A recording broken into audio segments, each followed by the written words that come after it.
Good morning. My name is Barbara Fuller, and as Chair of the Board, I welcome you to this September 16th, 2025 working session of the Washtenaw County Board of Road Commissioners. Shelby Rockowick, our office coordinator, will describe how our meetings operate, how to access the agenda packet, and how people may participate remotely. Shelby. There are multiple ways to make public comment during today's working session, whether you are joining us in person or virtually. If you are here in person and would like to make public comment, please fill out the sign-in sheet now. If you are joining us virtually, we will ask you to raise your hand at the appropriate time in the agenda. If you are joining us virtually and are experiencing technical issues with audio or video during the meeting, submit a comment in the chat feature and our communications manager will help you troubleshoot. If you would like closed captioning during this meeting, you will have to manually change your settings. Click on the captions button and select show captions. The audio and video of this meeting is being recorded and a link to the recording will be posted to wcroads.org in the next few days. There are printed copies of today's meeting agenda on the table near the front door, and it is also posted on our website. And now I'll turn it over to Chair Fuller. Thank you, Shelby. I now call this September 16th, 2025 working session to order and ask Shelby to call the roll. Chair Barb Fuller. Present. Vice Chair Rod Green. Present. Commissioner Gloria Llamas. Present. Commissioner Joanne McCollum. Present. Commissioner Jeff Smurs. Present. The following directors are in attendance. Managing Director Matt McDonnell, Director of Engineering and County Highway Engineer Brent Schlack, Director of Finance Dan Ackerman. At this point, I would entertain a motion to approve the agenda as presented. So moved. Support. Additions, deletions, or corrections? Seeing none. Shelby, if you would please call the roll. Commissioner Rod Green. Yes. Commissioner Joanne McCollum. Yes. Commissioner Gloria Llamas. Yes. Commissioner Jeff Smurs. Yes. Commissioner Barb Fuller. Yes. Next on the agenda is public comment. This is the time set aside on the agenda to receive comments from the public. This is not intended to be a period for dialogue. Each person will be allotted 3 minutes to address the board, and Shelby will explain how people may be recognized to offer comments. Since this is a hybrid meeting with both in-person and virtual attendees, we will take turns between those attending in person and virtually. For virtual attendees, we have provided some instructions on the screen on how to participate and make public comment. If you're attending this meeting virtually and would like to make public comment, please raise your hand now. If you dialed into the meeting from your phone, you can raise your hand by dialing *9. Our communications manager will unmute virtual participants with raised hands one at a time and will announce your username or last 4 digits of your phone number when it is your turn to speak. Please share your name and address before beginning your comments. Is there anyone present who wishes to comment or someone waiting online? No, Madam Chair. All right, we will move forward with the agenda of the working session today. And at this point, I will turn it over to Managing Director Matt McDonnell. Thank you, Chair Fuller, and I'd like to invite up our safety coordinator, Craig Timmer, and he's going to present for us a review of our safety policy handbook, which has been in the works or the revision for some time. And we're very excited to be at this point to share some of the changes and what our handbook will have with you and answer any questions you may have about our safety handbook. Craig, I'll turn it over to you. All right, great. Thank you. Kind of a long time coming, like you said. It's been a Let me little stop while. you. Identify yourself for the Sure. recording, please. Craig Timmer, Safety Coordinator for the Road Commission. Perfect. Moving forward, it is going to start with a little bit of a look back at where we were with safety. You can see that the old safety handbook turned up on my desk one day. I'm not sure 100% where it came from, but it was kind of neat to flip through it.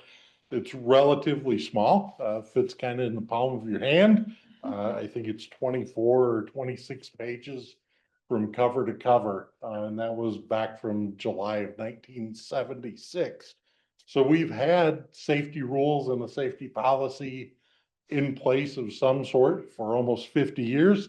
It was kind of neat to take a look that far back in moving forward.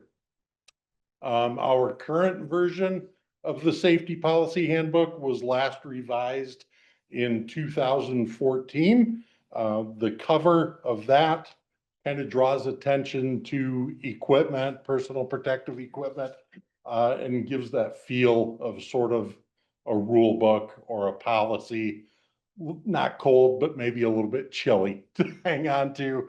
And it's a good resource. There was a lot of good meat on the bone with that version, but we proposed, or I proposed, a revision to the safety policy handbook, and started with the cover to put a little bit more of an emphasis, a little bit more feel on our people and the jobs that they do here at the Road Commission. Give that feeling, that impression that it's more of a resource and a tool for everyone, all stakeholders to utilize as we look to build our safety program. Some of the revisions that were highlighted in the proposal were highlighting our safety coordinator, who's now a designated position, to not only ensure compliance with the Michigan Occupational Safety and Health Administration, but also with CRASIF, the County Road Association Self-Insurance Fund, and MCRISIP, the Michigan, help me out here if you can. Matt. Road Commission Self-insurance pool. I knew the last three, so, but to ensure compliance with all of those, and then also with our safety committee, highlighting that that has been changed, rearranged a little bit. It's an accessible tool for all of our employees because it's diversely represented. There are representatives from all operations departments and all engineering departments as well, on our safety committee. So they're there to serve as a resource, but also to give information for goals and objectives that are organization wide. Craig, what year Yes. was the safety coordinator position established? That safety coordinator position was 2021. I believe that was indicated first that I saw. Okay, thanks. Yeah. Some other revisions were to our training program. We now have the WCRC Academy, which is an online based learning library that we can utilize pre-made courses, or we can develop our own courses in-house and load those up for the employees. They can take those either as groups. So if one of our yards wants to do a training in the morning before they head out for their workday, they can sit down as a group and participate in that training, or the individual employee can do a self-paced learning course at their own leisure. They can even do it on their own personal device if they choose to do that. Safety orientation, this kind of went big with changes. We went from cramming everything into day one when we are overloading perhaps the new employee with information, to now we assign an initial course on WCRC Academy that they can get that 30,000-foot view of organizational safety. But then sometime within the first couple of weeks of their employment, I sit down with them and take an opportunity to tell the WCRC story of safety and how we approach safety, the resources available to them as an employee. It's not as overwhelming as getting all of that information on day one. And I will add that certainly I think there's a better retention that way as well. I would hope. And an employee that starts new with us can get a sense of what a day in the life of the road commission is, and then being able to apply it and have a better conversation with Craig during those meetings. Risk control was also revised a little bit. We're taking a look at our work activities and how we break those down. The County Road Association Self-Insurance Fund, or CRASIF, has kind of a template of how we're supposed to approach risk assessments with each of our tasks that we perform. I utilize what's called an activity hazard analysis, or an AHA. I modeled our program after one that's used by the Army Corps of Engineers for their safety program. Takes a more step-by-step look at each task and identifies any hazards associated with those steps, and then control measures that we can take to mitigate that risk that's out there. So whether it's elimination of the hazard, substitution, engineering it out, or putting the employee in some sort of personal protective equipment, whether that be a high-vis vest or a respirator, making sure we're taking measured and appropriate steps to protect the employee while they're out there doing their tasks every day. The emergency response guidebook is something you may see posted near the entrance to our facilities. It just is a decision-making tool that is at hand. So if there's a critical event, when our minds are going 3,000 miles per hour, we don't have to worry about what steps we need to take. We can grab that emergency response guidebook, and if there's a fire or severe weather emergency, that will have a guideline, sort of boxes to check to make sure we've dialed 911 or we are seeking shelter or evacuating to the proper location at each facility, all in one neat little guidebook. Again, putting resources into the employee's hands. Emergency accountability has taken a big change.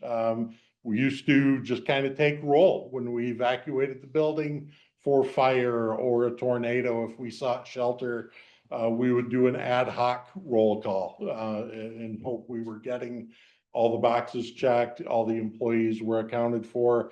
Now we utilize Everbridge, which sends a text message, email, and phone call to each employee, whether it be their cell phone or their desk phone.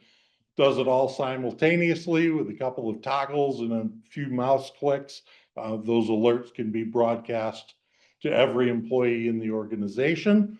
That employee is then prompted to reply whether they're okay, that they're safe where they are, or if they need a resource. If they're trapped by a fire, they can reply with that information, I'm not okay, or something of that nature, so that we can get that accountability information at a faster pace. And again, just make things happen a little bit quicker. Question. Yes, Sorry, What question. did you say the name of that program was? it's Everbridge. Everbridge? Yep, one word.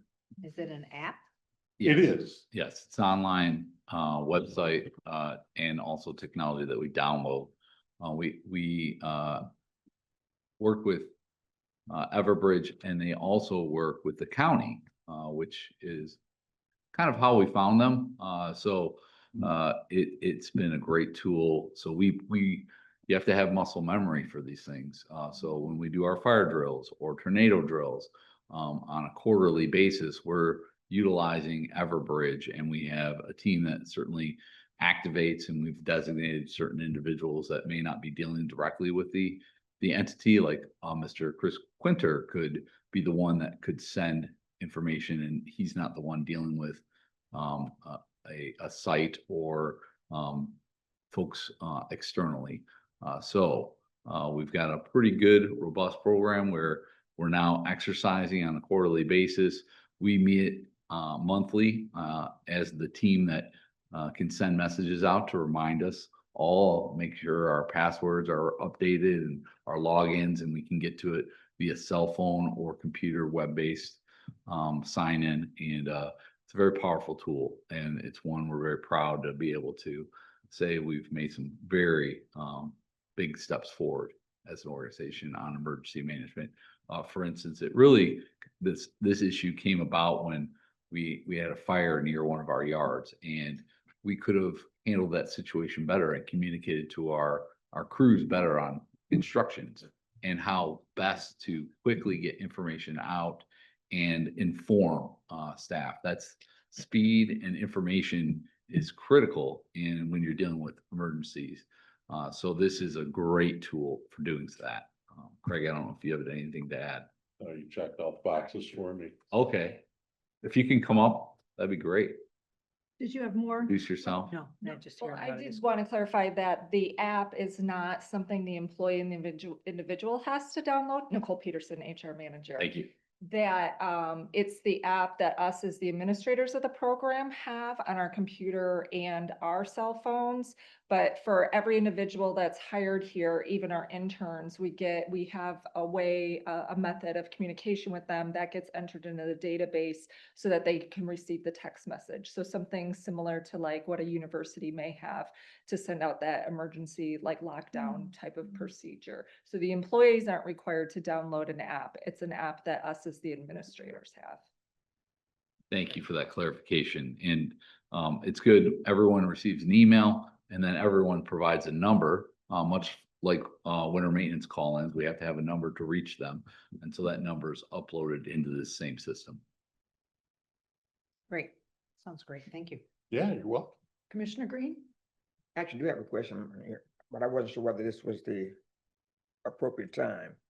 What is our protocol as relates to an active shooter crisis? It's tough to establish a protocol with that because every scenario is different Right. when it comes to active shooter. And even the definition of active shooter could be somebody wielding a firearm or a knife or even fists.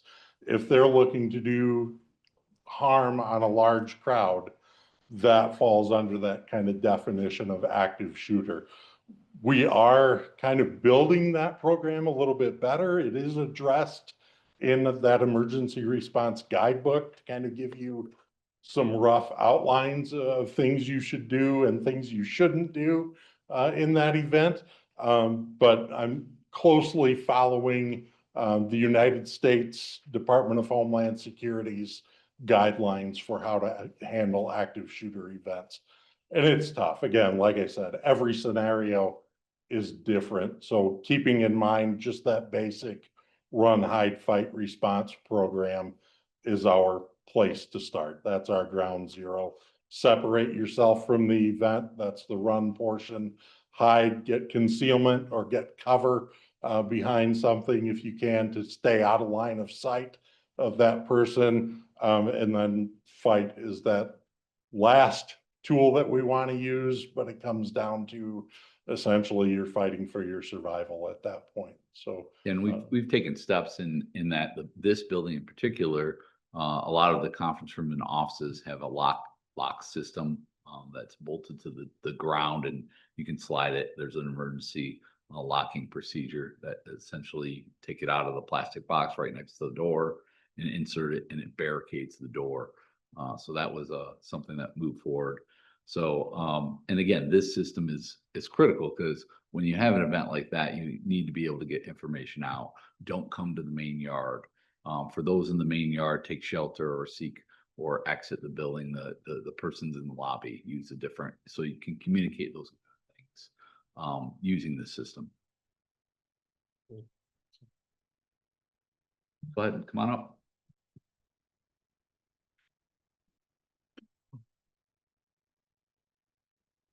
Morning, Adam Lake, Director of Operations. Specific to the locking mechanism we have bolted to the floor, we also have a draping system. You'll see on a lot of the office window door or on the door window that you can roll down, which essentially would, it blocks vision into the room. So that's kind of the first initial defense support mechanism we have. So we have those in so many places that anybody can get into those places pretty quickly.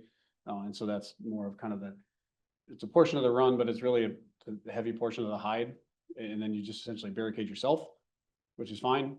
That gives, first responders some opportunity to get in and clear the building as they need to, and God forbid, but we did that a few years ago. And so relatively simple, easy method to install. So the facilities team built those in and thankfully don't have to use them, but they are there just in case. Good. But thank you. To answer your question. Yes, sir. What's our protection as a commission? Because we're kind of vulnerable. We have like certainly right now. security in our building. We have passcode, key cards, so that's one component. You're thinking about sitting here. Yes, like right here, right now. Yeah, I don't have anything for you other than We're like sitting ducks. Well, that certainly is the case unless we want to go to an organization where we're behind bulletproof glass. We I don't wanna don't do think that. that's not been the practice previously. Right. But that's where some organizations choose to go.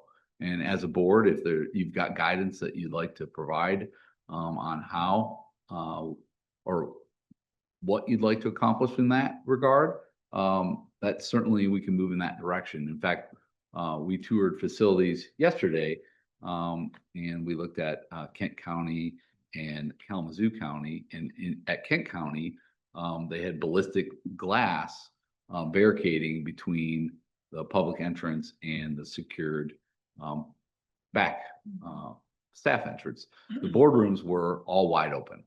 That is a public body. We are required to meet in the open under the Open Meetings Act. But you can certainly consider other measures. Our current lobby does not have glass or protection. It does have plexiglass, and that was a result of more COVID protection, and that just remained. But that's something that we can certainly consider in the future as we are looking at facilities upgrades, and open for discussion, and maybe that's a working session topic in the future. Did you have another question? I do have another question. So that kind of begs our policy on carrying weapons or weapons allowed into this building. Is there a policy? Is there signage? What, Yes, Nicole, if you, or Adam, you want Well, to speak to that? typically, Certainly, we have a firearms ban on. Yeah, for our staff, it's not permitted, not welcome. So they all know that that's part of our kind of onboarding, and then obviously refreshed annually. They know that through their safety training that they're not allowed to have those devices here. So that at least sets that, it's a relatively simplistic method, but it still establishes that understanding that our staff won't have anything like that here. So it kind of eliminates some of the concern where unfortunately you just have to be concerned for maybe some individuals that don't belong here. That you kind of have to go back with, and a little bit back to that, we do have some simple methods, just kind of to observe the board while we're in session or in a working session like this. We do have essentially receptionist, from Tiffany's team, at least it's kind of monitoring that. There's essentially sign in there, then we have the sign-in sheet here, and so it's simple methods, but at least there's some opportunity for someone to witness someone that would be potentially harmful, where they could maybe get that call out or get some information out to even some of us that's still here inside the building prior to some situations. And so obviously we maintain quite that relationship with Emergency Operations Center and law enforcement in general, that they're very responsive to our needs, but conscious of what we do and hopeful that they never have to help us in any situation like that. But they are very conscious of our schedule and know our routine, familiar with our building. So we make sure they have that type of access and understanding kind of what we have going on. So in case something does happen, there'll be a little bit more knowledge of where we're going to maybe be.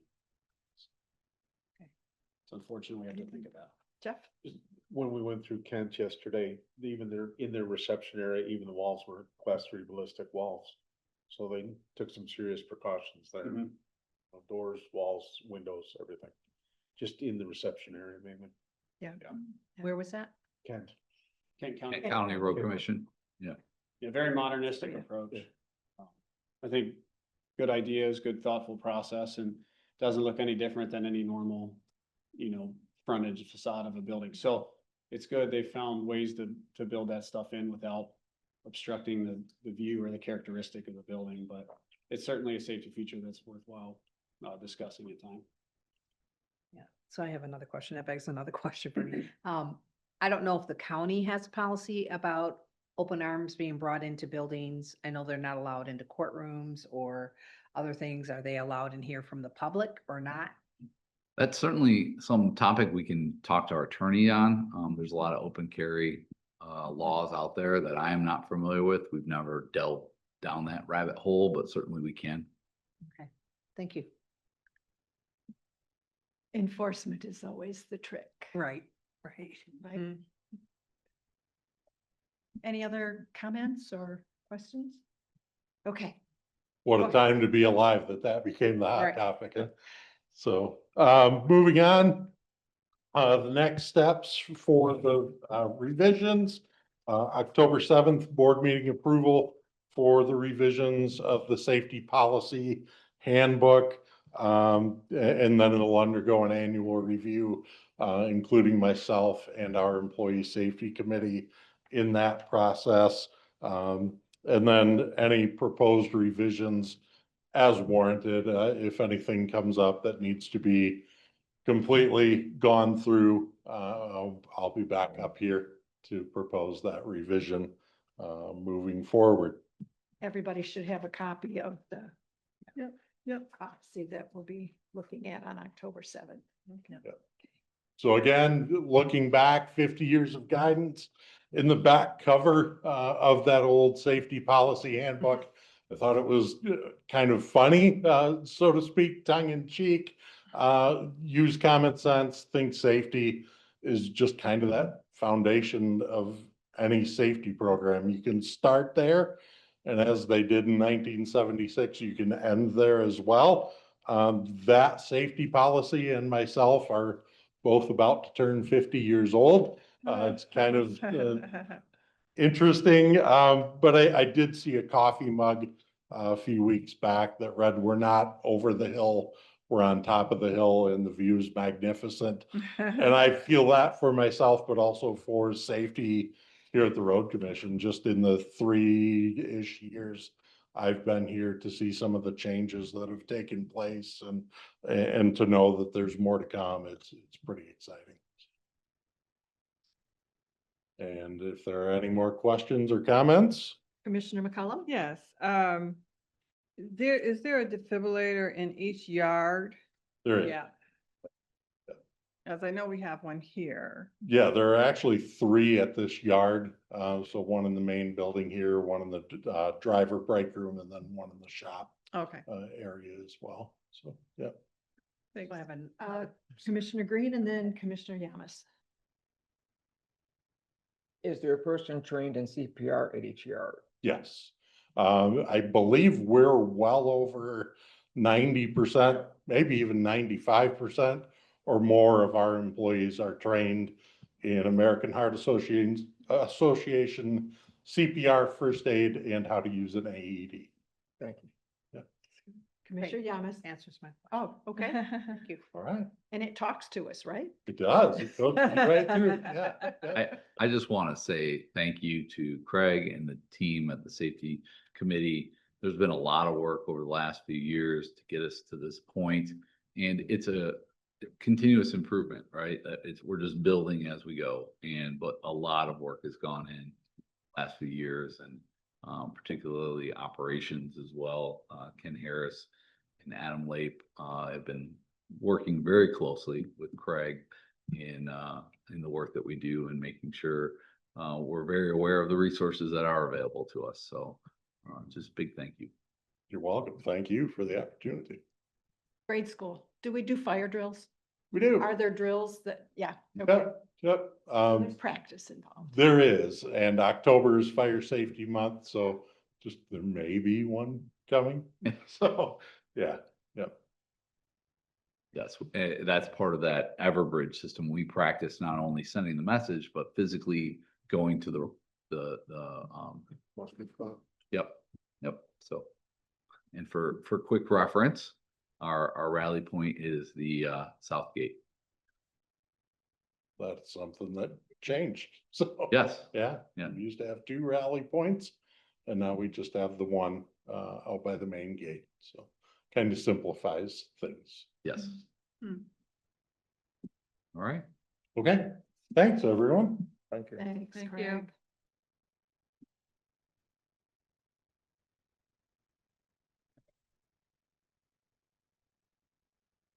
All right, we are scheduled to take a little break. We're ahead of schedule. Do people want to take a little break? I see Gloria saying yes. Okay, we will take a 10-minute break.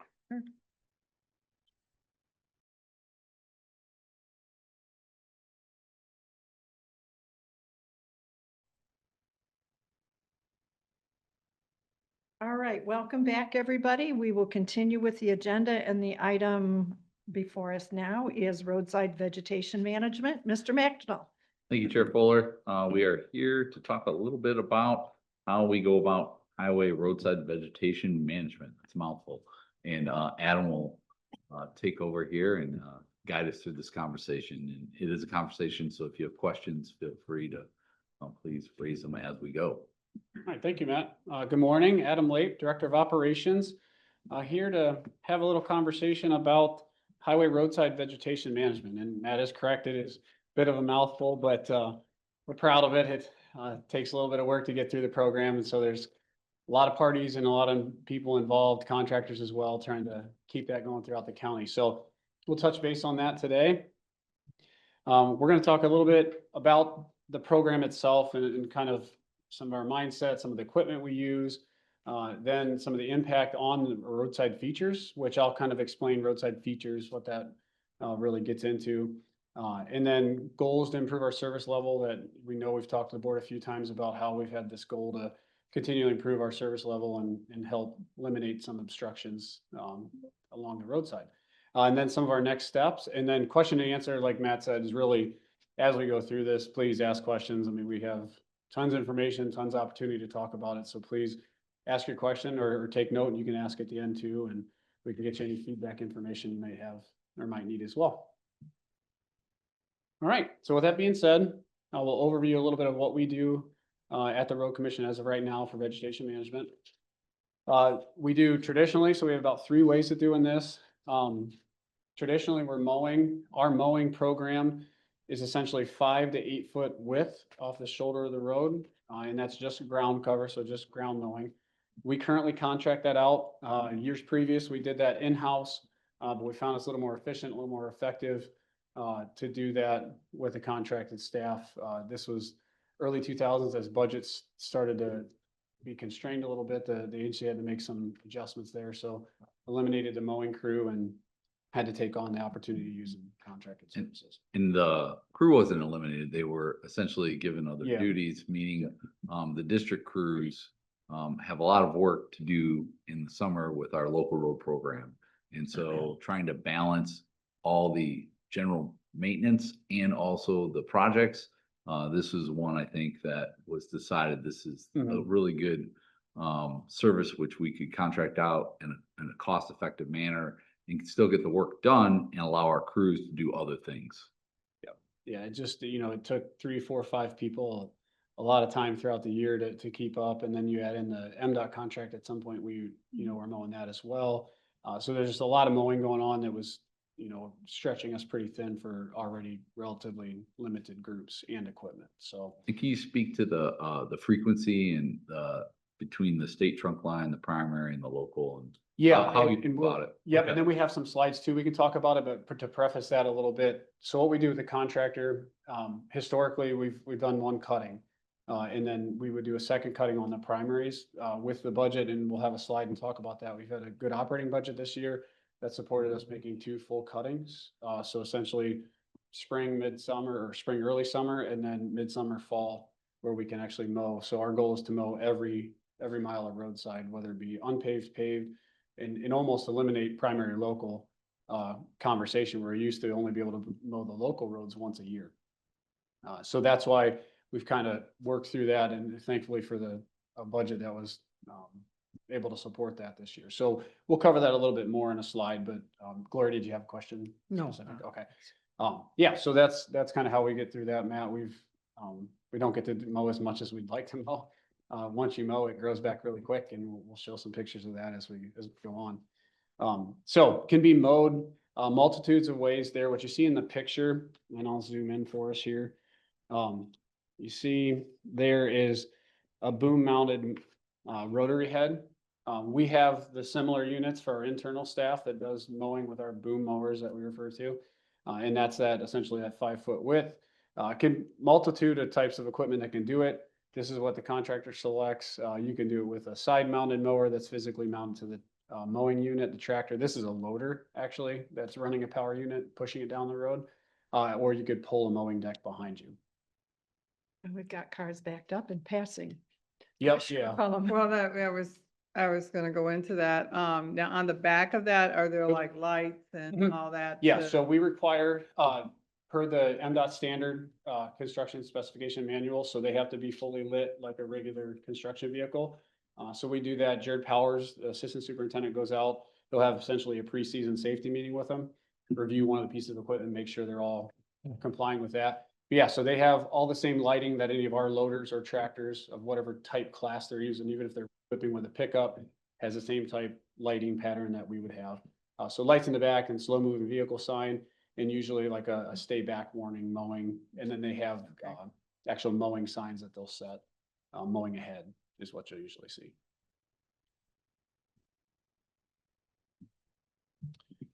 And then little caveat to that, like I just led into there and alluded to a little bit, we have our boom mowers as well. So similar concept, and we've talked, at length about boom mowers and kind of some of our goals that we have set in front of us here that we'll talk about later about developing that piece of equipment as well for the agency. But we can do that. We have a team of 6 of those that can go out and mow. So essentially our district crews have those units to mow with. They're great units. They do as best they can. They're functional, but they do have a little bit of limiting factor, just simply because they can't physically get up to signs around bridges, guardrail, that roadside feature that we talk about. You can only get so close before you get too close. Mhm. And that's unfortunately a fine line. And then, so here's another type of vegetation management that we refer to. This is our forestry group, our forestry units. And you can range anywhere between cutting, on the ground by foot, 5 foot height, or all the way 65 to 80 feet tall, really depending on, what type of, operation you're doing. If you're just trimming the coverage, you may not have to go very high, but if you have to bring a tree down because it's dead or dying, you have to go higher and kind of step that tree down and bring it down to the ground safely. So we keep pretty busy with that. It's certainly slow because it's singular cut each time.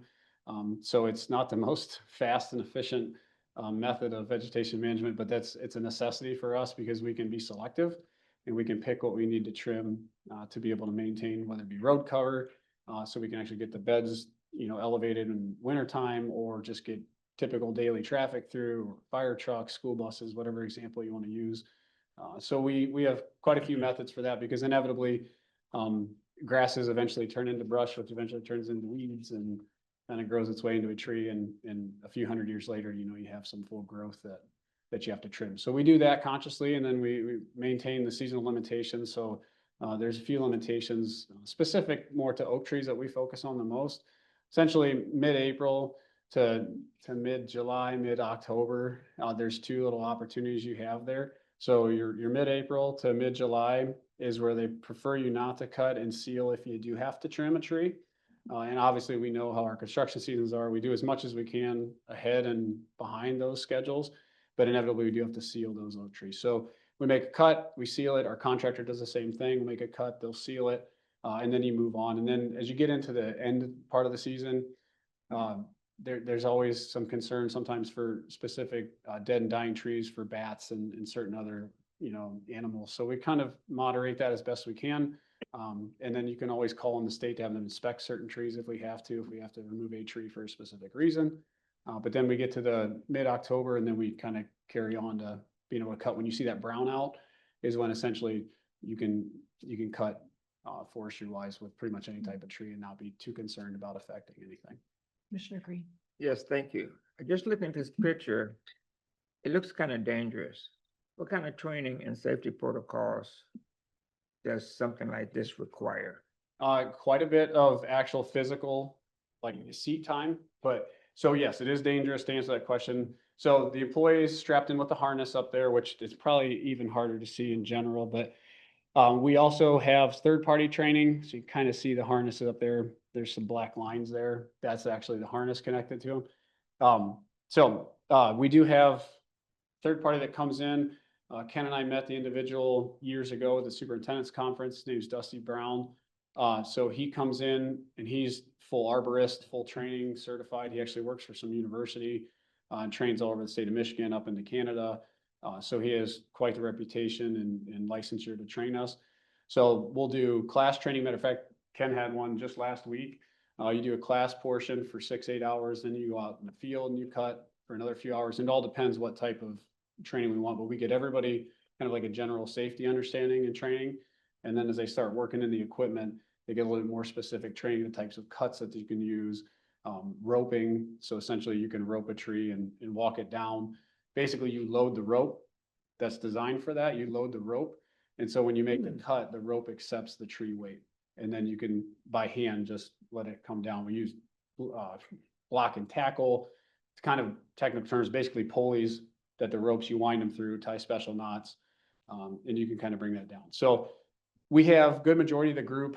I think probably now 10 or 15, if not 20 of the staff have went through the more complicated like roping training that we've done years past.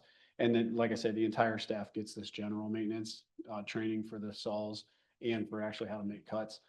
But if they're going to go up in the aerial units, they're seasoned and they've done this a few times and been through a few trainings to kind of keep them safe. And there's an aerial lift training as well. Yeah, So, and even and just to equipment. operate the Yeah. boom itself. So the boom itself is the white kind of arms you see there, and then the basket or the bucket is where the individual's standing. So yeah, there's training and certification on that. And almost our entire staff gets trained on that because they may help in the sign shop. They may help with the signals team. So there's other types of piece of equipment we use. Not this truck. This is just for forestry. But we do have some other pieces of equipment we refer to as our aerial trucks that we train our staff on as well. And if someone's not comfortable, they don't go up. They're just considered ground personnel, and they tell us. We leave them make that opportunity, or excuse me, that suggestion. We don't force anybody to go up in those, because if you're not comfortable up there, you're not gonna be comfortable at 80 feet in the air Right. trying to cut a tree. So where it's controlled with only having a few of them, there aren't many people that have to do it. And we also contract out some of these Yeah. services, particularly as we are saddled with these deadlines and environmental restrictions. We can't get all the work done. So we do have a countywide contract for forestry, and Jared, Ken, Adam work with that contractor, and we've developed a relationship over time and understands our expectations. Yeah, Amstutz Tree Service is that team, that family-owned business that we team up with. They've had our contract for the last few years. They're very good. They've actually taken it a step further.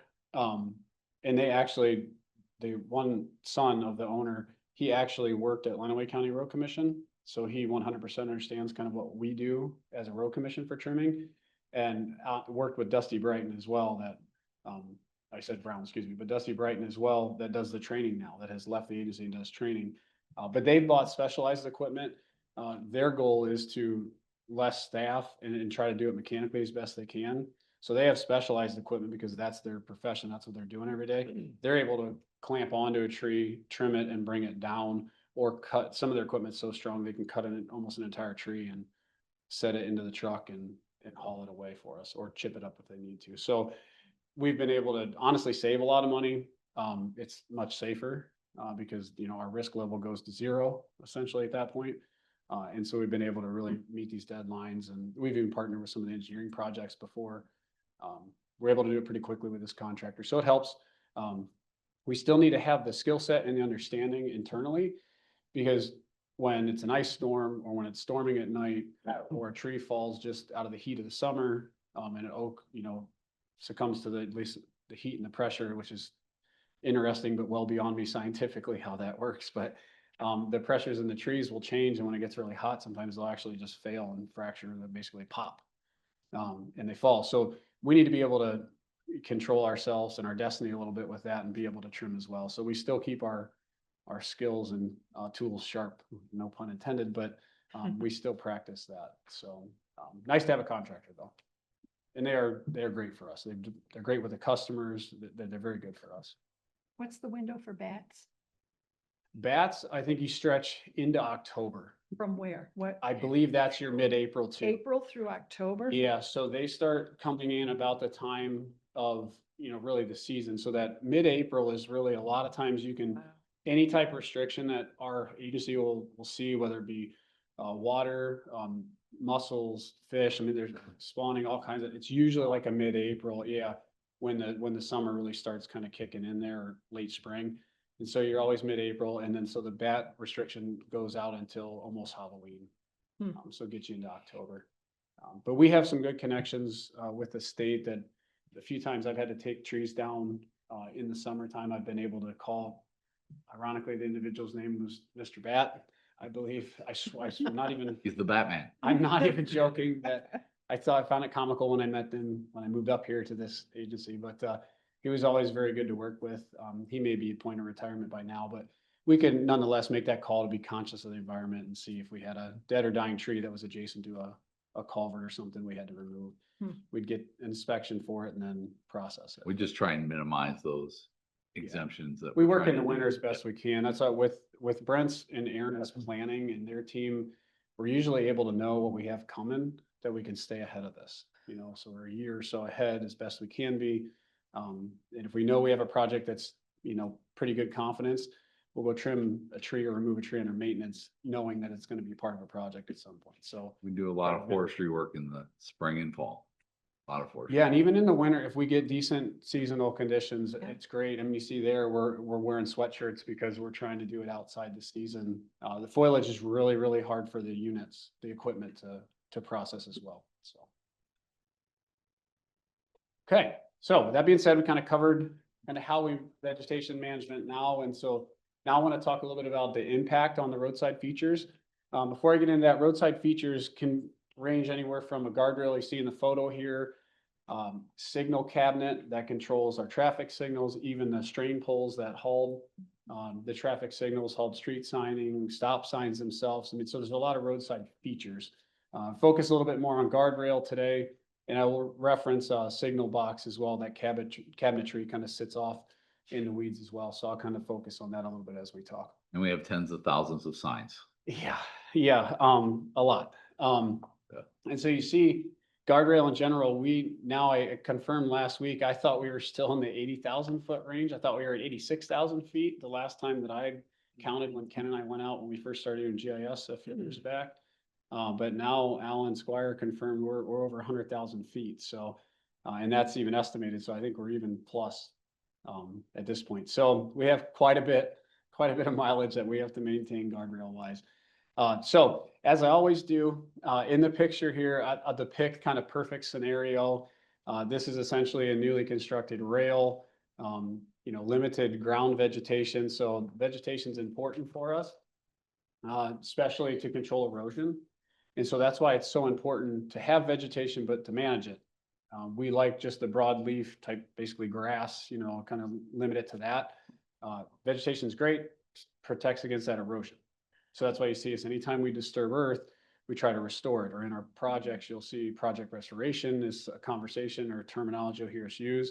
So we always try to reestablish something after we're done disturbing the earth. So this, like I say, is first person, brand new, kind of perfect scenario. But then I'll kind of start walking into some more of our current field conditions and more of the reality of the current moment. And so here you see how vegetation is kind of impacting. This is Steinball Road in District 3, how it just starts to protrude and find its way out. No matter the mowing you do, it eventually sneaks underneath the rail and kind of finds its way over top of it. So these are more some of the current conditions we're facing as a group, trying to mow and trying to trim back as best we can. Think about your yard.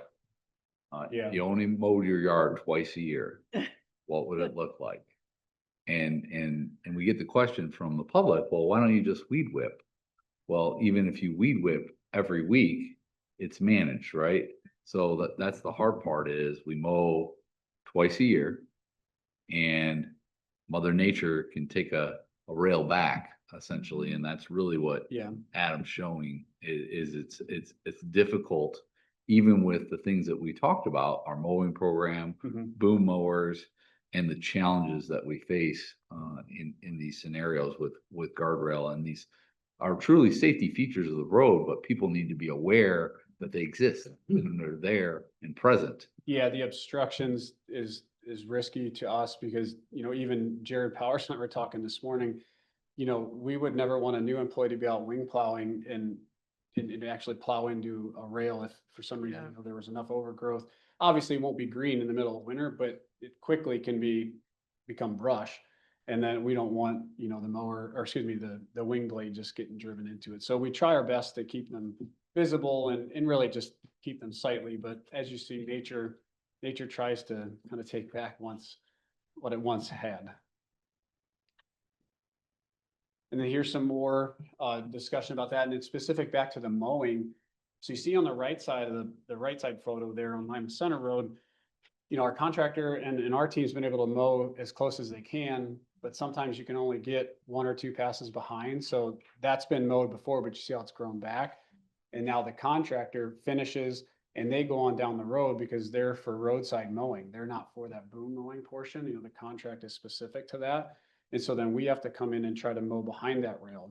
So then they take us to the left side photo where you see even after we've boom mowed as much as we can, we still have that limited 2 or 3 or 4 feet that we can't quite get back in there because guardrail has, you know, is the panel, which is the shiny silver part that you see.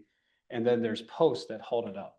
They're usually 6x6 posts or a combination of like a steel I-beam and then a rubber or a polymer block. So essentially that holds that rail up.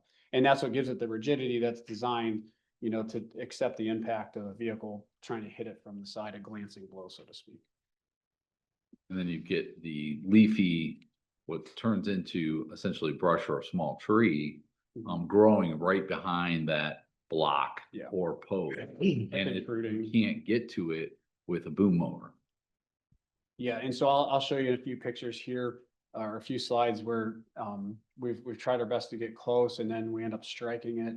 And you don't want to damage the rail or hit the metal part of the rail is very damaging to our mowers. And so, like I say, I'll show you in a few slides, but really getting to the point of how we've improved our service level. We touched on the mowing, but I'll still kind of bring it back up again because it'll lead good into talking about improved equipment in general. So honestly, the good budget has been amazing. It's been great. It's received openly by the community because it's been great to be able to mow twice. We're going to start seeing good things from it, but we can only mow the roadside. You know, they don't go up in the air. And so we still have to do some of our portion of our boom mowing work. That's why the next slide talking about the mower maxes is so important to us because we feel like these are going to be more efficient. We should be able to move down the road quicker.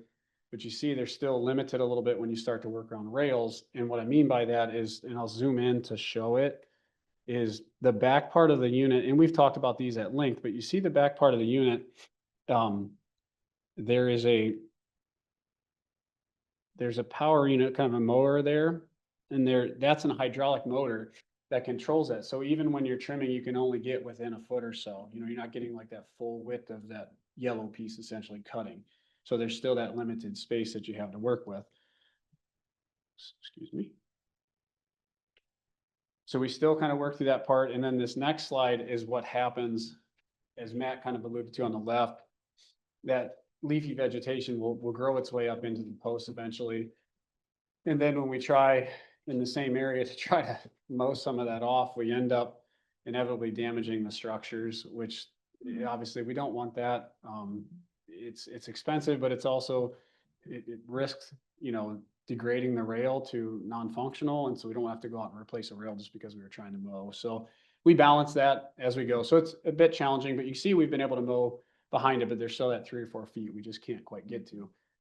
This also comes into, when I kind of touch on that and highlight from the engineering side of things, the signal system. We have our signal cabinets. Those controller cabinets and controller units are essentially on purpose built off the road on a little bit of a pad or platform. And they're basically a box about the size of this podium here. And they're built over there so they don't get struck. But what we run into now, we're starting to see the leafy vegetation grow up over those. And we can't quite mow around because we have so many poles and strain poles kind of in the area. We can't get our mowers in there as effectively as we'd like. Weed whip as many times as you can, but eventually they start kind of getting caught up to.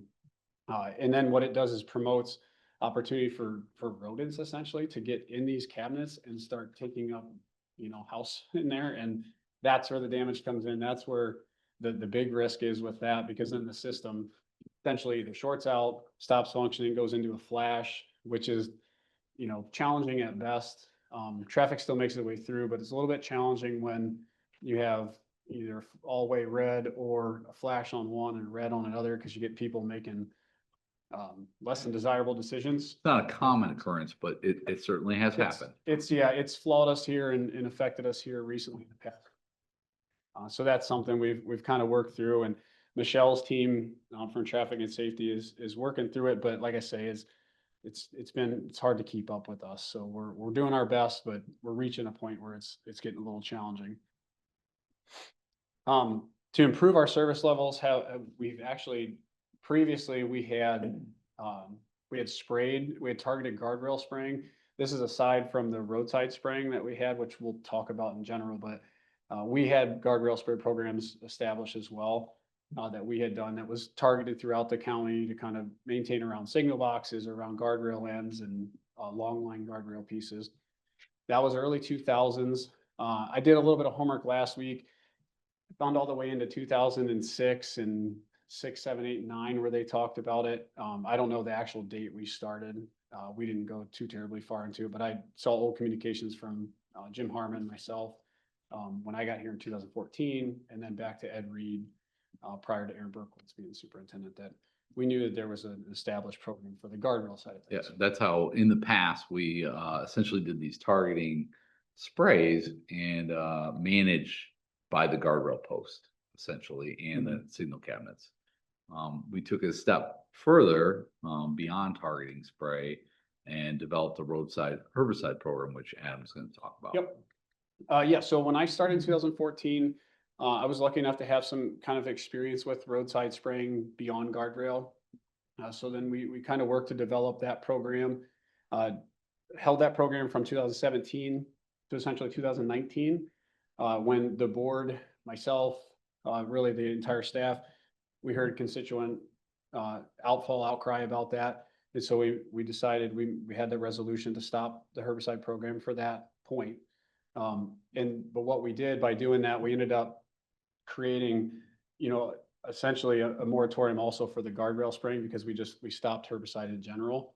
And that's where my recommendation is to start reviewing targeted spray for at least the rail portions in areas where we're having obstructed views, because I'm running into a point where my team can't maintain it properly, and I'm starting to lose control of rail pieces, and I don't want to get to that point. So that's where I need the help from the board to review this and discuss that. And obviously staff, we can provide information, kind of talk in specifics about it a little bit more, but that's really kind of the genesis of my conversation, is that trying to find a way to separate the two, because we know the roadside, we have a method now to keep control of our roadsides, but we don't have another alternative method to take care of the rail space around these signal cabinets, or even in a roundabout where you have to control growth, because we can't take big mowers in there. And sometimes it's in between concrete cracks, and there's just a lot of obstruction from our maintenance too, when you're working in those areas. So that's why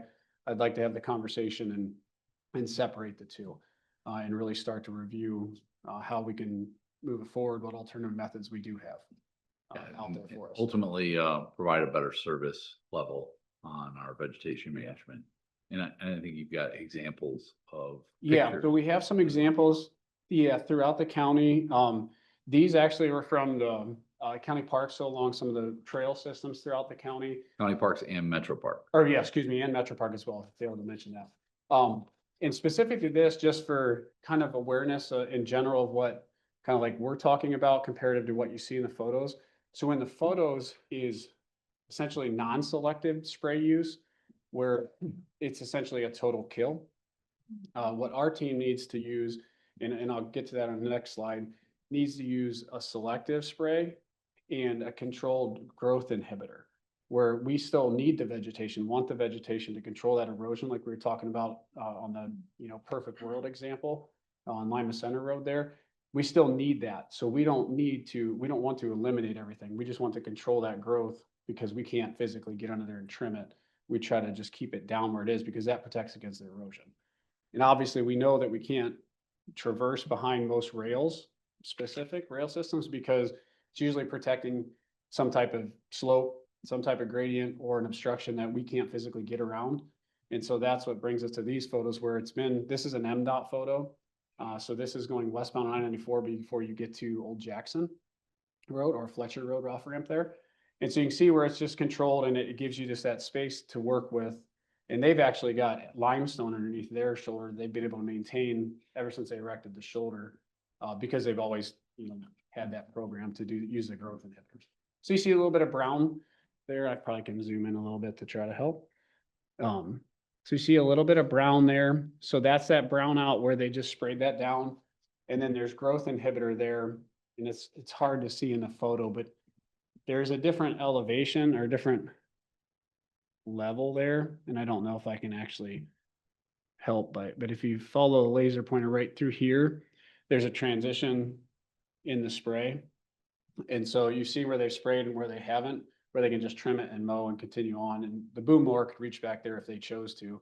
MDOT's limited budget, they don't have the money to mow back there, but in our case, we would have the funding where we could just keep that mowed trim, and then keep an eye on it, as we move it to the future. But Another Still example looking that good. comes to mind is fence lines. So a lot of county parks, trails have those fence lines Yeah. adjacent to the railroad.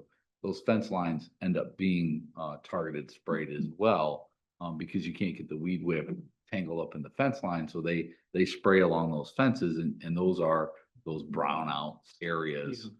We didn't get a picture of that, but that one came to mind as we were putting this together for consideration.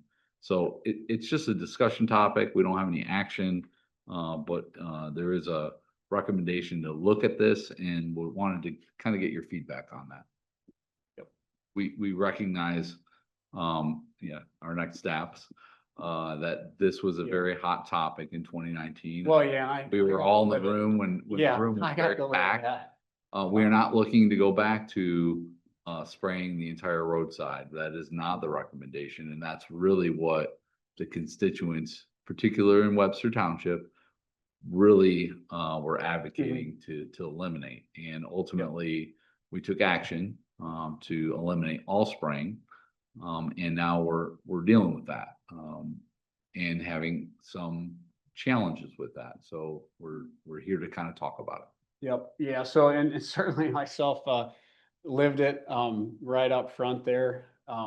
It was a challenging time because we always want to do things and make good decisions for the constituents and ourselves. And so we made good decisions to make an adjustment. And we were lucky that while I was doing guardrail, and I had only a few short years of where it was just guardrail. Then I did guardrail while we were doing roadside spray as well, but never had concern for the guardrail because it was kind of the management side of things. No one even commented on it. Really where I found, and like I say, the separation between the two was the roadside spray where the concern really came in from the northern part of the county. And all viable conversations, we talk through it as best we can, but we had to make decisions, for the better. And so that's what kind of brought us to this point, which I don't think we did anything wrong or indifferent. We just did the right thing at the time. And I think we're to the point now where, I think we should talk about it because we're seeing a little bit of change over the last 6 or so years. And it's verging on that where I don't have a lot of methods, alternative other than the mechanical or physical and maintaining 100,000 feet of guardrail obviously cost too much money to take it down and reestablish it.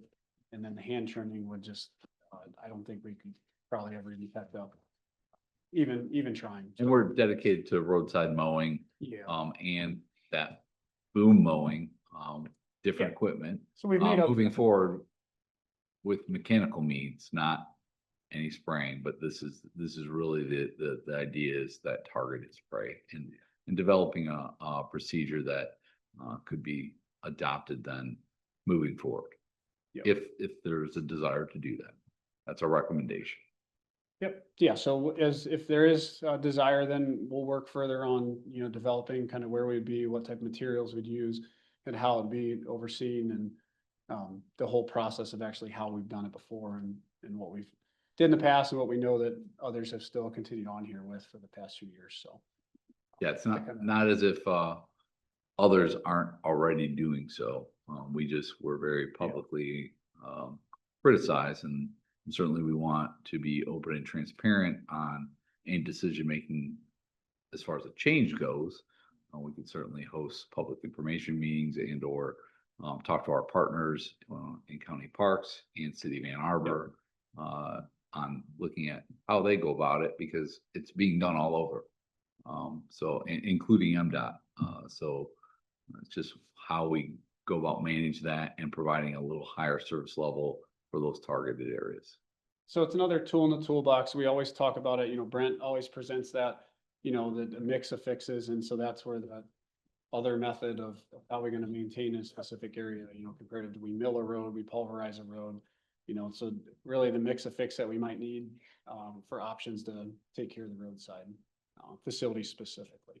So with that, it is question and answer time. I don't know if anybody had specifics, and if we don't have the answers today, we can bring them back to you as well. Commissioner. Plenty of info. Yes, Adam, so the concern of the constituents for the herbicide spray, did they have anything specific that they didn't have? So there was quite a bit of concern for trees themselves, because they didn't quite understand the difference between like what we were doing.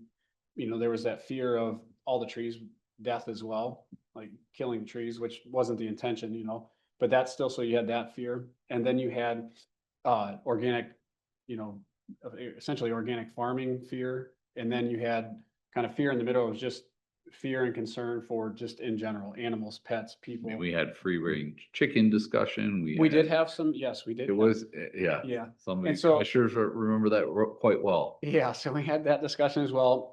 Material wise, the material used relatively safe. I mean, you essentially would have to drink it to even get sick. And so it's a controlled kind of application, how this stuff is used. Different admixtures and things that you put into it to essentially control the drift and mitigate the runoff. So whatever it lands on the plant, it's physically sprayed at. It's not just kind of broadcast in the air and hope it hits something. Like use different types of nozzles and things like that to physically spray at certain areas. And then it creates a little film and kind of stays on the plant. Within an hour, it's fully dried and on it can go. But so you had that kind of concern for the forestry along the roadside.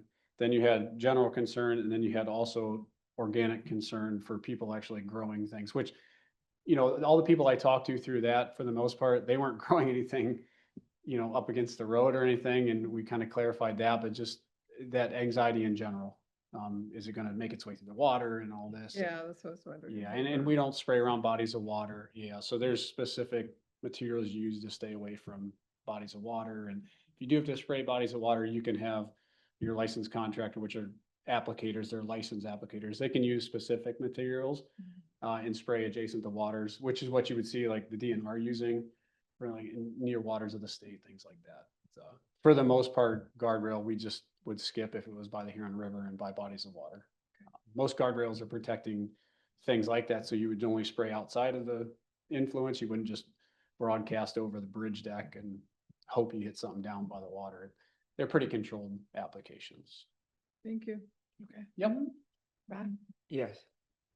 Do you think that changing our policy regarding herbicide treatment requires a discussion with the public at large? It all depends which direction you go with it, in my opinion. I think any changes need to be specific to exactly what we want to do. I don't think you ever want to just do a broad, open, okay, we're fine with herbicides again. You need to be very specific to what we need to do with it, why we need to do it. And then, yeah, if it needs to be a public conversation, it certainly could be. Yeah, I probably think been we done would in develop past that way. a procedure on what we were planning to do. Yeah. And then communicate that via public information meeting.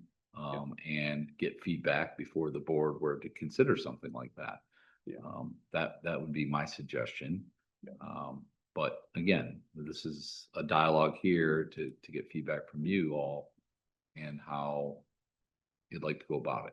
I think keyword is targeted as well. I think that's key phrasing we should discuss at baseline. Because it's not just broad, long line shooting everything we can find. I think we really need to discuss the fact that it's targeted for certain areas. Because like I say, we've developed all our programs to encumber the fact that we're not going to do the roadside spraying. So we figured a way of mowing. We're going to get better boom mowers. We still have a forestry crew, we have a forestry contractor, so we have all these things to help us. We just don't have that one to help us like in that adjacent area to these roadside structures. Commissioner Yamas. As I remembered, and I came in on 2020, but people were still talking about it Oh, yeah. and still very upset. Mhm.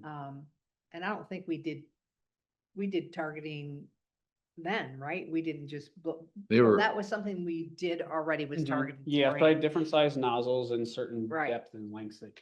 So I know that that's something we were doing. I don't know, you're talking about something that slows growth, doesn't kill everything. And I guess Yeah. my thought would be, what kind of herbicides are you talking about? I mean, at that time, I think we were using Roundup.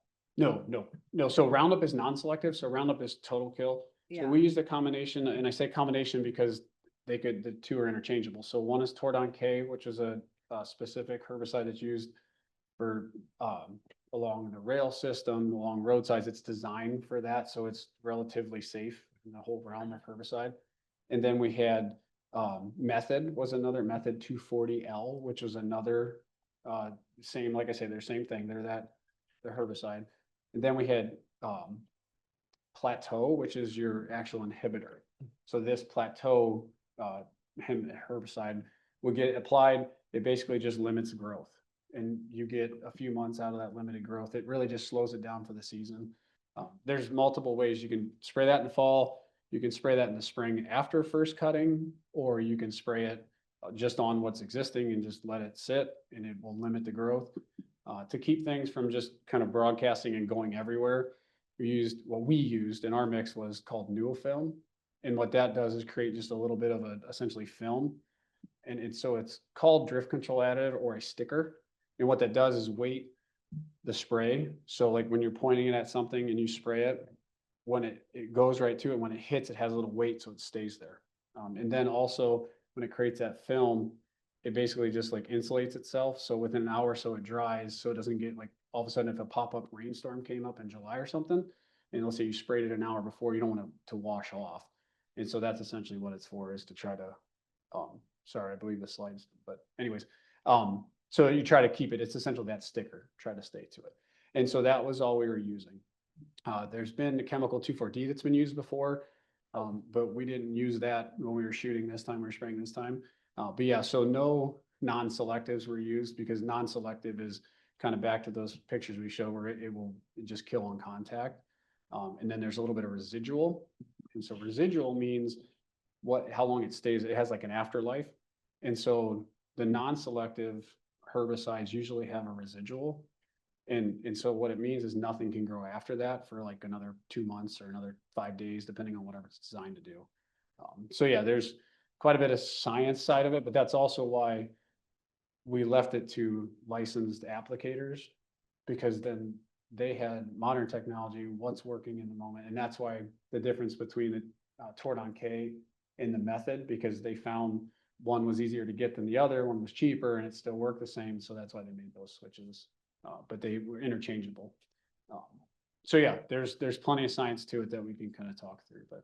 Yeah, I know there is. So I guess what I would like, as we discuss what we're gonna do with policy, not gonna do with policy, is the difference. What's, is there a different application that we're gonna use? Is there a different, I mean, Yeah, we can present that kind of information and really get and confirm that modern mixes are still this, which everything I've looked into, everyone's still using this. And I kind of use everyone openly, but anyone that I've spoke to, they're running these very simple mixtures.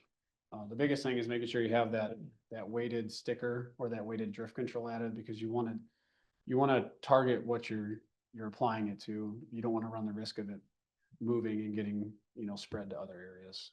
And then the inhibitor. So those are the two big things for us, I think, that are important, because like I say, it need the vegetation, and it looks good when it's mowed too, and maintain at a decent, height, we'll call it. But I need it to not want to shoot up as fast as it does, because as soon as you mow across that, it's Mother Nature does its thing and it turns back on, and it will come back nice and green. But if we're not back there to either mow it again or to slow that growth, it starts to affect us in the long run. okay. But we have time to talk about this, because took 6 years for the stuff to grow, so we have time to kind of put our heads together and talk about the right thing to do to move forward. Yeah, we can, if there's a desire from the board to take this topic further, we can develop a procedure, talk with the contractor Mhm. and bring back the presentation and then talk it further. And then decide if we want to move forward with a public information meeting or what other suggestions you may have. Obviously, you need more information. This is the start of a conversation. Yeah, Thank you. you're welcome. Yep, appreciate hearing us. I know it's a heavy topic. It's something worthwhile talking about, but make good decisions and calculated decisions and knowledgeable decisions too, I think is the biggest thing, because it's hard that you can't work in a vacuum. You Right. need to know what you need, and we're not gonna quit doing maintenance. We're not gonna quit buying a mowing tractor. We're not, everything maintains as is. It just might be a way for us to get better, but we gotta do it the right way first. So, Commissioner Cummings. Yeah. so Adam, last time when we were doing this, was there a presentation that this was going to be happening and the procedures and things like that? Or is this one time will be different? I think it has to be different this time, and I think things have developed a little bit since then. I think even that experience was some of the ways of developing our, just our information in general and our social media policies and kind of how we do things, processes. What we had was, and I should actually put a slide in and I can email you guys. We had basically an FAQ sheet that was sent out and was on the website, and it kind of very similar like our snow and ice. What do we do? Why are we doing it? How are we doing it? Okay. So we had that information. There were no meetings up front, and I really think that might have been where we tripped, because we didn't know at the time that it was gonna, go to that, because guardrail spray went well.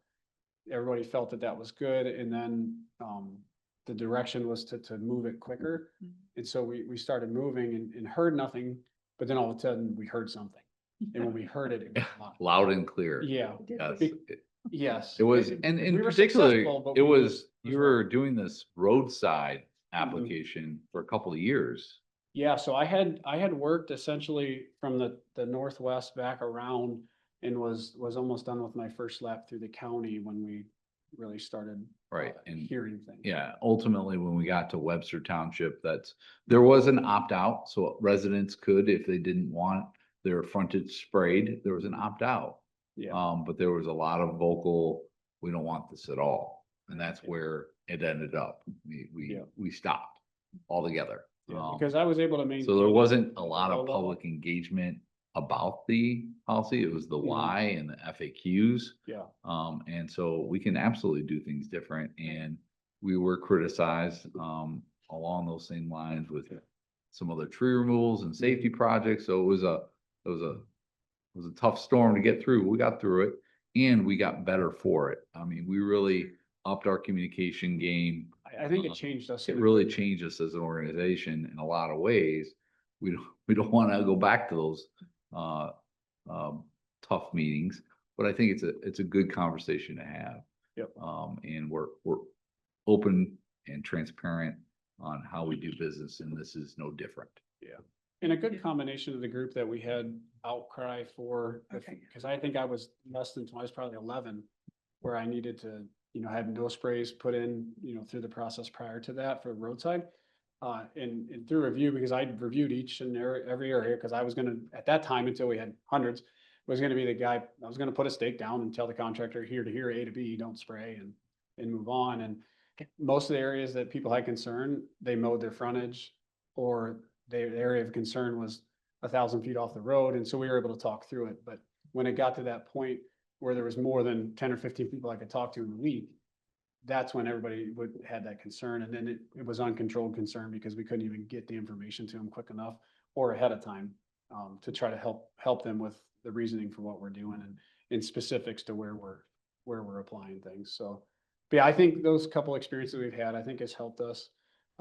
It's been a steep learning curve with a lot of it, but it did make the agency better.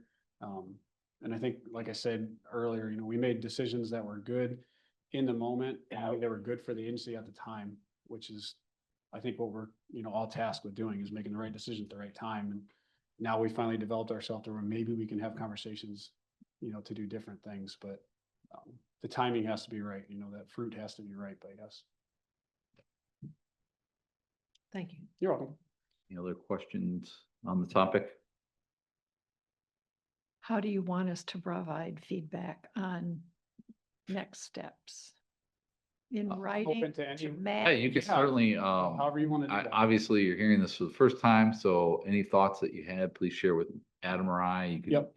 email me directly, and then we can look at another working session topic in the future to bring back a more refined, what would the procedure look like? Yeah, a little more specific. What are we specifically gonna use? Talk with the contractor, talk to county parks and others that, what are they using, and just kind of do a comparison. Yeah. Didn't want to flood you with information, just. And wanted to MDOT, kind of Topic, Of yeah. course. Yep. Commissioner Green, did, Yes. And what we're also saying is that in some instances, the only effective remedy is herbicidal treatment. In some The instances. targeted spray Yeah, for the specific guardrail. areas. Yeah. I would encourage us to use the word treatment. And Treatment. not say spray ever Okay. again, Targeted Fair treatment. right? Because of what it Yep. suggests. Yeah, Right. that's a good idea. And that's a decent Start. conversation. Yeah, these are good, like proper terminology. That's good to talk about. Very good. I'm comment. just trying to Yep. No, avoid no, the very famous much, one yes. again. Battle scar. Very much, yeah. Right. That scar tissue runs They're deep deep and- and certainly understand it. Yeah. So the other, Gloria? thing, like, as we already know, I think the other part is transparency, announcing prior Mhm. Sure. to, so the constituents and public are aware, that we Yep. have stopped for 5 years, problems it's created and how we are gonna fix this. Yeah. And Well, and even specific to this type of treatment, and these treatments are, we know where they're gonna be. We have data where it needs to be. So we know the to and the from every single spot. all right, And so we can build that, we have that data already, because then you get to a point now you limit you kind of limit that window down to where you can even communicate directly to people at that point and then broadcast to the group as well. So that helps, I think, in my mind, because we can try to help educate those that are 100% like adjacent to those areas, which in some areas there aren't, houses adjacent to a guardrail or something, but you still need to try to communicate with the property owner just to make sure, but. And we weren't gonna do any of this work until we get to a point where the board is comfortable and essentially adopts a new policy that Yeah. allows for that. And what does that look like? 'Cause it's a The collective why, the decision. where, the what. Yeah, and and it needs to be how collective we decision. Communicate it. And we can't have just one part of the agency going that way and not, and I think that's some of the things that, I think steered us off the tracks. before, the too. importance is, communication, Sure. transparency, and I don't know how many people knew previously that there was an opt-out option, it may have been a secondhand thing like, well, oh, listen, you can, so I think that's gonna be the important piece. Yep. Sure. As we move forward. Okay, Commissioner Green, And I'm assuming as well that absent a change in this policy, there's an ongoing safety concern. Is that correct? yeah, you start to run risk of not being able to see a guardrail, for example, or get to the signal cabinet or, damage to the signal cabinets, but my concern is, the biggest concern is not being able to physically see something that you may actually be crashing into. Does it fix it in the moment? Probably not, you're still gonna hit the guardrail. But we should at least make it so people know, oh my gosh, I'm gonna hit a guardrail. they or can see slide. it coming. Yeah, I mean, yeah. It's scary, but the truth and the reality is really like, you should be able to make a reaction or at least a thought as you're gonna glance into that, because some people may just glance into it because they think it's weeds. Oh, and keep in mind, roadside feature like a guardrail is protecting against something, but it too is a roadside hazard. Yeah. But it's a better thing to crash into than the other thing it's protecting, right? And we need to be able to properly inspect them, there's standard and specification for that we are certainly liable for maintaining, and it's hard enough to maintain on an unpaved road system in general that, perception of height and proper specifications. So it's important to be able to get our eyeballs on it as well as a. Yeah, it also impacts sight lines, intersection sight Yeah. lines, because a lot of our guardrail will stop for an intersection. And so it's very hard to see when you're got a lot of vegetation in Yeah. between that block and rail system. Yeah. So it does affect that safety component of intersection site distance. Yep, so it's certainly a part of the conversation. Yeah, a very simple pros and con sort of Sure. thing. Yeah. We have an excellent communication team, but Yeah. it would be nice for, Absolutely. Yeah, I mean, we developed in that area. We had one communications person at the time, and I mean, now we have a team, and all right. so we have some established practices as well. And we have the, from a notification standpoint, much like we do roadside mowing, we communicate that, through our, weekly. So, Mhm. a lot of what we've done in the last few years Well, came out actually- of how do we communicate what work we're doing and when. So the weekly is one of those things. A that- really good point. It's actually funny because as I was like digging out my old scar tissue and researching some of this last week, I actually stumbled upon letters. I forgot and failed to remember that back then our notification was they had to send something to a newspaper. That was how that was some of our processes. And so the contractors did that and, but it's an article in the newspaper. And nowadays we have a much better connection with the group. And we didn't have a Teams meeting or kind of that opportunity or even a Zoom meeting where you could kind of blast out there, hey, here's what we need to do. We want to talk about a program, move it forward. But I kind of found that comical actually now that you guys are talking about notification is, yeah, it was just a little blurb that we put in the file that was just a typewriter type that went in, so it's been a little bit of time. There's been some evolution, I think, in methods. Yes. Please. I think it's important that the public know too, that the more often that you're putting mechanical means like your flail mowers and everything around there, that's more opportunity to damage the guardrail so that when Agreed. someone does glance into it, it's not holding up to the ability that it should be, so I mean, there's also a safety factor there, the more mechanical means you put around it. Yeah, you run some risk. Yeah. Yep. That is a good point. Thank you. Including the legal responsibilities that somebody will say it's our fault that they couldn't see it. Yeah, there's definitely liability in that and someone will And liability. intentionally try to exploit that maybe at that point. Just think about the times when you hit the fence post with the weed whip after enough times, and that's not an industrial weed whip. Correct. Yes, our brand new Moramaxes will process things if Yes, they get close. that'll take one off. Yes, Take a we might have to bulk buy rate. some new parts, but it will Yes. probably, the guardrail will lose. And the signal cabinet certainly will lose. So I prefer not to damage, but it's all part of the process. So things I think we just need to discuss. So, Thank you. thank you.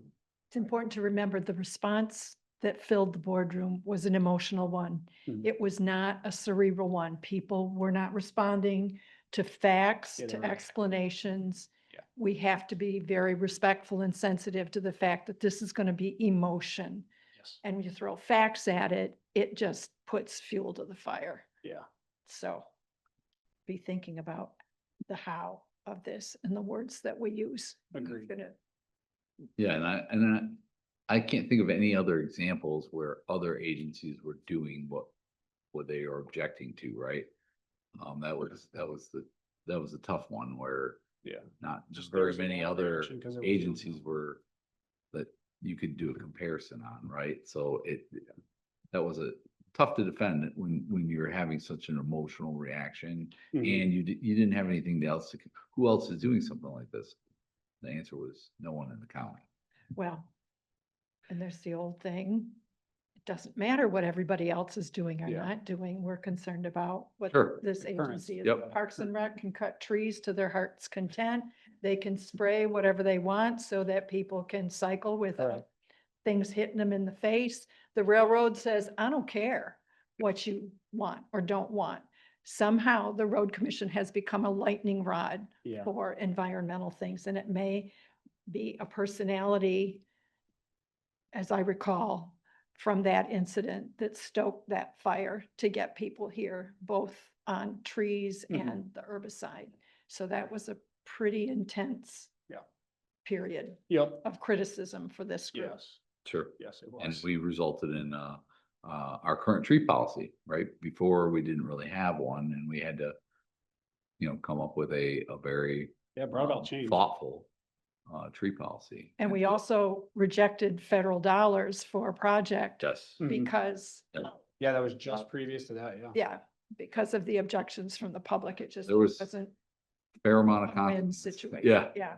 That's what I mean. I think we've learned so many Lot, different methods. but now. we don't want to certainly repeat mistakes. No, I'd prefer Right. not. That was a Appreciate long that. time, Just like the natural beauty roads, that's not up here, that's in here. right? Yes. Yeah. Which, Good by the way, comparison. there's no tree, we always said, so that's actually another note I should have probably noted, so this year, we didn't spray, so we actually had that in our previous agreements and contracts that we didn't even, no spray at all on natural beauty, so we just avoided the entire road, Mm. skipped. Never got that far to the conversation point, nor did it matter at the time, but even for this, that's just a simple, and we may only have a few guardrail on those road segments anyways, but where that's not what we're gonna do. Because then you don't raise the level of anxiety at all. So it's just a controlled environment and we'll mow it, and honestly, we've fielded questions here recently about that. And comments about that, how Yeah. we just mowed and drew out some concern. But we still have to do maintenance on Yeah. natural beauty road. And we were able otherwise to explain that. Road will disappear.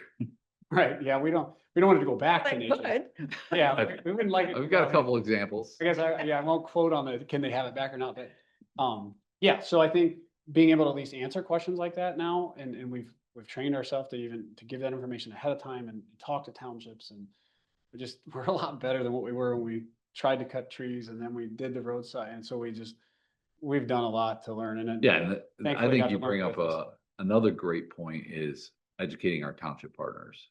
That would be another, Yeah. not just a public information meeting, but meetings with our townships on what we're considering and the fact that we're having a public meeting, because that's another misstep we had where we didn't do a good job of educating our township partners didn't have that on connection. the program, and then it all fell apart because people went to the townships came Mhm. and Yeah. had a lot of questions. There just wasn't a So- lot of connection with all the Yep. parties. So I involved. think that's another component on our education discussion needs to be considered. Yep, manageable. Oh, I'm sorry, Commissioner It's Green. okay.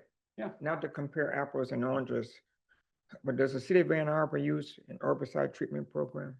I'm gonna say I You don't know? think so, but I think they probably do potentially around buildings, so it may not be a full program, but I can get that information and report back. Yeah, we can, Being again, that it's a in a part of the big- process would be understanding also what our partners do Yeah, in adjacent areas, recognizing we still have to stand on our own, because we Mhm. can be a lightning rod, it's different. yeah. the But city's certainly- just understanding what all of our partners are doing, that's something that we need to gather. Weren't gonna go to that effort without having this conversation first. we didn't intend, Matt, Brent, and I didn't intend to even want to start a conversation like that to allude to anything before we kind of collectively figure out where we are. Not worth one, the time, but two, the risk of someone else saying, hey, look what they might do this now. And not like trying to make a problem, but just out of simple communication, thinking they're telling somebody a good thing and go sideways before we even get the ball rolling down the hill. Gotta love it. Oh, Well, in Go ahead. response to what Commissioner Fuller was talking about, the emotion, a lot of people are passionate about the environment, but they're also passionate about not being told or think they're being misled or dubbed, or, so it seems to me that communication was a huge issue and Mhm. was learned from before, so. Yeah. Just talk about the steps that we'll be using if and when we decide there needs to be a change, how that change will happen. Calculated conversation, I think is Yeah. good. And there's also what chemicals are the farmers applying to their fields Yeah. right now? Yeah, some a little So bit more. there's all these pieces that, Yeah. Yeah, and it's dynamic throughout this county. yeah, It's like I say, we talked about, we went kind of left first, we went counterclockwise, and the agricultural area was rooting them on as they went by, but then you got like some organic farming just concerned, okay, oh, you're only spraying the ditch line, okay. And the treatment was different and they moved on. But then you get to a group that not really accustomed to that, maybe comfortable with that. And then the treatment was just concerning in general. there was no trust. Oh, yeah, that's what you say you're gonna do? That's what you say you're gonna Correct. use? No, I know what you're really. Right. Show me the jug that stuff. Correct. found They out. Is this think- a forever chemical or what is this? Yeah, so there Like, was concern for residual. Stuff, right? Yeah. Yeah. Start that buzz and how do you unwind Yeah, that? there was concern for residual, where all of a sudden you get to that kind of Yeah. Agent Orange scorched earth kind Right. of feeling, where I it's didn't gone forever. I think that's what we were doing. I wanted to know, was that one of the Mhm. big, because there was a big hub, I didn't know what we were using. Yeah. Yeah, But that's the biggest thing to say, like, that's. well, and that goes back to the learning too. Yes. You didn't know what you were doing. Well, we Well, should and that educate stuff is kind of a blanket term for anything Yes, that you yeah. spray. Yeah. Yeah, Yeah. or you're trying herbicide, to eliminate- pesticides, they think Yeah. it's one size fits Yeah. all and everything. Eliminate and- It's easy. Yeah, eliminate and manage have are some two of different things. That I still use. You get people saying that. Yeah, it was, we had both sides of that discussion, but yeah, eliminate and manage are very two ends of the Two- table. Right. You just have to make sure there's an easy way to explain that. Selective treatment, surgical treatment. We got to come up with some words that distinguish what we're doing and how we're going to do it from what people believe And I like your treatment. we're doing. I like your treatment statement and I like. Well, the- you're married to a nurse, so I'm Hey, sorry. Well, yeah, there you go. Yeah, that is true. She'd probably treat me if she got a chance, but Me too. yeah, right, yeah, that's like been there. So, and I like the terminology targeted, because terminology, targeted is a hot word, hot button topic that it starts with a lot of things in culture today, but targeted treatment may be a good, because Targeted then, management. yeah, You have to vegetation, manage there's the- all kinds of words. Oh, that's good. It's Yeah. really comes down to, okay, if you don't do anything with this and it does grow up, now it's a public safety issue. Yeah, you can back that. Yeah, it's, and it's, I'm very passionate when it comes to environmental, Mhm. but I'm sitting on this board, I'm extremely passionate about public safety. Right. And if, like you said, I can imagine somebody thinking, I'm gonna ease into this brush and, they're sliding into the, on the ice, and next thing you know, they're not easing into brush, they're easing into a guardrail that they didn't know was there. Right. I have a picture of a great guardrail that got hit. That's all curled up and Yep. it's close to the road, so Yeah, so that's, I did take a picture. some risk involved there. Wow. Yeah, take a picture because we need to repair it if it's still there. It's in Jackson County. Oh, well, I can send it. Maybe phone a You friend. can send it to a I'll friend. phone a friend. I'll phone a But friend. it's probably on their list already because You hope- whoever hit that Was moved. did a fine job. Well, and I think about the driving stuff, right? Cause I was taught ride right rather than crash, Yeah. go into a Don't ditch veer before for you deer, crash, yeah. yeah, Right, and fog Don't line, veer for fog deer, line, you're supposed to right. pull the fog line. yeah. I'm not gonna Yes. veer right if I see the. Preferably not, I wouldn't recommend Yeah, it, because yeah. the rail will not move. So yeah, we'll keep working through it. All right, Okay, great thank discussion. Thank you guys very much. May the force be with us all on this one. Right. All right. Yes, calculated movement. Yeah. What else, Matt? What else you got? Light topic, but that Makes my chest tight. I- Fucking- Sorry, Barb. I get anxiety over it as well when it was brought to me, but I said, I think we're at a point we can at least have a dialogue. And and make sure we understand the why, and that's really what today was about. Why are we talking about it? Yeah. So I thank you for that. But that was it we had for the agenda today. Commissioners, anything else? No? All right. If there is nothing else, I'd entertain a motion to adjourn. So moved. Support. Shelby, if you would, please. Commissioner Rod Green, Yes? Commissioner Gloria Yamas. Yes. Commissioner Jeff Spurs. Yes. Commissioner Barb Fuller. Yes. Commissioner McCullum had to step out. So I don't know how you put that in the minutes. She's not really absent. Non-vote, We'll come up with something. okay. Words, words, words, words. Pull out the thesaurus, right? Okay. I think we're done, Tiffany.